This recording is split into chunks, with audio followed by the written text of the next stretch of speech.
नौकरी न करने वाला लगता है फिर खाली कर दिया है बहुत। ठीक है,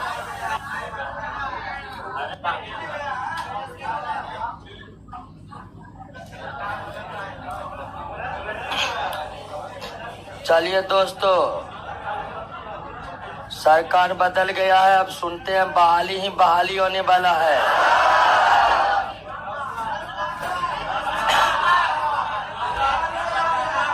ध्यान दीजिए,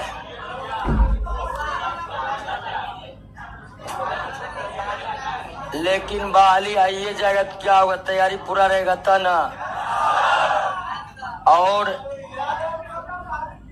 ये इकोनॉमी का चौथा चैप्टर आज, ध्यान दीजिए दोस्तों, इकोनॉमी के आज चौथे चैप्टर के प्रश्नों को हम कर रहे हैं।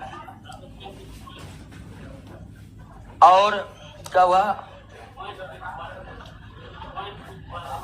कुछ बच गया तो कुछ न बचा है। बोले थे कि याद करने वाले तत्वों को हम छोड़ दिए हैं। अब बैंक का स्थापना 1944 में हुआ, इसमें हम क्या बताए हैं उसको देख लीजिए, लिखा हुआ है 44 में। तो हम भी रटिए बताएंगे, इससे अच्छा आप भी रट लीजिए। तो जो महत्वपूर्ण बातें थी उसको तो हम डिस्कस किए ही, आज प्रश्नों को समाप्त कर देंगे। लेकिन हमको पता है कि पहला दूसरा तीसरा का क्वेश्चन भी बहुत कम को याद होगा। क्या अब पता ये करना है दोस्तों कि किनको याद है। तो सुबह वाले बैच में, इससे पहले वाले बैच में हम देख रहे थे कि किनको याद है। कोई ने कहा कि हमको याद नहीं है, कोई ने कहा कि हमको याद है, सब वैसे। तो दोस्तों, जिनको भी 1, 2 और 3 तीनों चैप्टर का क्वेश्चन याद नहीं है तो समझ जाइए वो रेस में नहीं है। भरम मत पालिए कि नौकरी हो जाएगा, होने वाला कुछ नहीं है दोस्तों। पढ़ाई नहीं समझ रहा है तो अब ये समय पढ़ाई छोड़कर कुछ दूसरा काम करने का। ठीक है, झूठ मूठ का ना याद कर रहे हैं ना घर पर मन लगा कर पढ़ रहे हैं। तो पहला सवाल यही है कि काहे के लिए पढ़ रहे हैं, छोड़ दीजिए पढ़ना। ठीक है, लेकिन जिनको नौकरी करना है तो निश्चित है उसके पास एक ही रास्ता है, याद करने का।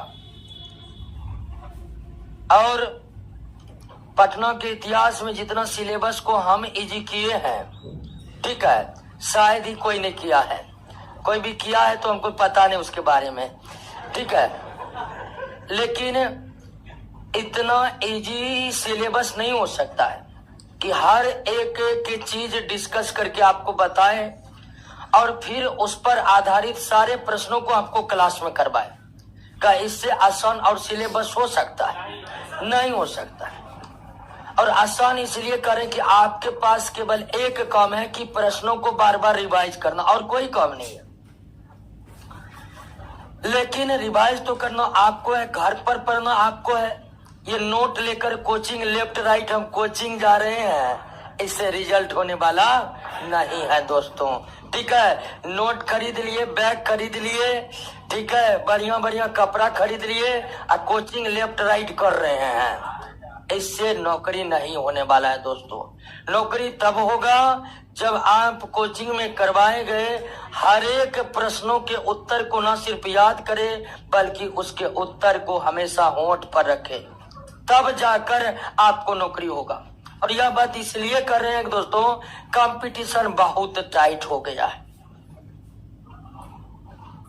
सामान्य ग्रेजुएशन वाले तो छोड़िए, बीटेक वालों का भरमार है, बीटेक वालों का भरमार है। ठीक है, अब वो सब दिन रात एक कर देता है। सामान्य ग्रेजुएशन वाला जा रहा है गांधी घाट घूमने के लिए, अब बीटेक वाला सबको देखते हैं रट रहा है अंदर में बैठकर। तो दोस्तों, अब कंपटीशन बहुत ज्यादा टाइट हो गया है। कहने का मतलब हर तरह के स्टूडेंट को अब चाहिए सरकारी नौकरी, लेकिन होगा कैसे? केवल एक रास्ता है, याद करिए। दूसरा कोई रास्ता नहीं है, दूसरा कोई रास्ता नहीं है। अब बहुत है, परीक्षा होगा, फॉर्म भरेगा, उसके बाद पतला किताब लाएगा, यूनिक गाइड, सफलता की 100% गारंटी, वो वाला किताब लाएगा और कहेगा सेट मार रहे हैं। सेट मार लेगा, उसमें 70-80 आ जाएगा और खुश से एकदम पूरा कब में नौकरी हो ही गया। ये नहीं देख रहा है कि 20-30 नहीं बन रहा उससे अभी भी। तो वो सबके चक्कर में नहीं रहना है। तो जिनको जिनको पहला, दूसरा, तीसरा इकोनॉमी का प्रश्न याद नहीं हुआ है, उसके लिए अभी भी नौकरी करने का रास्ता खुला हुआ है, वो याद कर लीजिए। अब भरम मत पालिए, बहुत भरम पाले रहता है कि तो हो न रहा है, समाप्त होगा तब याद करेंगे। समाप्त जिस दिन होगा ना, उस दिन आपको इतना याद करने के लिए हो जाएगा कि आप उसके बोझ तले दब जाइएगा, फिर कभी उठ नहीं पाइएगा और पटना से बोरिया बिस्तर निकल कर सीधे निकल जाइएगा दोस्तों, कोई रास्ता नहीं बचेगा। इसलिए पहला, दूसरा, तीसरा हमको पता है बहुत को याद नहीं होगा, ठीक है, मुझे सुप्पा कर रहा है बहुत का, इसका मतलब है उसको याद नहीं। तो वार्निंग है, जिनको याद नहीं हुआ है, आज हम चौथा खत्म करेंगे और समय अब भी है कि याद कर लीजिए। ये नहीं कि समाप्त होगा तब याद करेंगे, समाप्त होगा क्या याद करिएगा, इतना याद करने के लिए रहेगा, ठीक तरह से याद नहीं कर पाइएगा। और दोस्तों हम देखते हैं आजकल एक एक नंबर का वैल्यू है, पीटी निकल जाता है, मेंस निकल जाता है, इंटरव्यू हो जाता है, फिर भी चढ़ जाता है, क्या हुआ जी, मेरिट नहीं बना मेरा। ऐसे ऐसे लोग हैं। तो कंपटीशन अंतिम छोर तक है, अंतिम छोर तक कंपटीशन कौन लड़ेगा, जो हमारे नोट का सारा क्वेश्चन याद करेगा। आइए दोस्तों, चार काली मत पीटिए, काली मत पीटिए, विनम्र निवेदन है कि जिनको याद नहीं वो याद कर लीजिए। अब कोई भरम नहीं पालना है, बहुत भरम पालता, हम पढ़ा दिए और उसके बाद गया कौन मास्टर लांग, जो मास्टर कम देता है, मटेरियल जिसका कम है उसके पास हम पढ़ेंगे। ऐसा भी स्टूडेंट है, जैसे हम मेरे नोट में 200-250 क्वेश्चन है तो उस मास्टर को खोजेगा जिसके नोट में 50 क्वेश्चन है, वहां जाके फिर से पक देगा, ठीक है। और झूठ मूठ कर अलबलाते रहेगा, बिट्टू जा पागल हो गया, इतना पढ़ाने का है, इतना पढ़ाने का है दोस्तों। कोई ज्यादा नहीं पढ़ाते हम, न कम पढ़ाते न ज्यादा पढ़ाते हैं, बस सिलेबस जो है उसको पूरा पढ़ा देते हैं। और नौकरी 100% करना है तो क्या पूछता है परीक्षा में, इसको नहीं देखना है, क्या सिलेबस है परीक्षा को, इसको देखना है।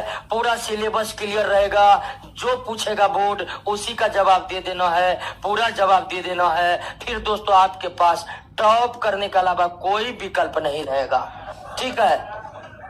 आइए दोस्तों चौथा नंबर प्रश्नों पर, निम्नलिखित में, अब देखिए इकोनॉमी का क्वेश्चन बहुत भारी भारी लगा होगा आपको दोस्तों। तो नॉर्मल जो छोटे छोटे मतलब बोर्ड के एग्जाम होते हैं, एसएससी का एग्जाम हुआ, चाहे सेंट्रल एसएससी की बात कर ले, बिहार एसएससी की बात कर ले, +2 लेवल का जो भी एग्जाम होते हैं, उसमें इकोनॉमिक क्वेश्चन प्रायः बहुत कम होते हैं, 2 से 3 होते हैं या कभी होते भी नहीं है। तो वैसे प्रश्नों को बनाने में आपको कोई दिक्कत नहीं होगा, जितना समझा दिए हैं। ये सब प्रश्न जो है ना आपको पीसीएस एग्जाम में पूछे हुए हैं, जैसे यूपी पीसीएस में, झारखंड पीसीएस में, उन सब प्रश्नों को पूछे हुए हैं। तो अब क्वेश्चन बैंक में जो इकोनॉमी का क्वेश्चन लिए हैं, तो अब जो जो एग्जाम इकोनॉमी का क्वेश्चन पूछा वो प्रश्न आपके सामने में है, और इकोनॉमी का क्वेश्चन प्रायः पीसीएस एग्जाम ही पूछता है।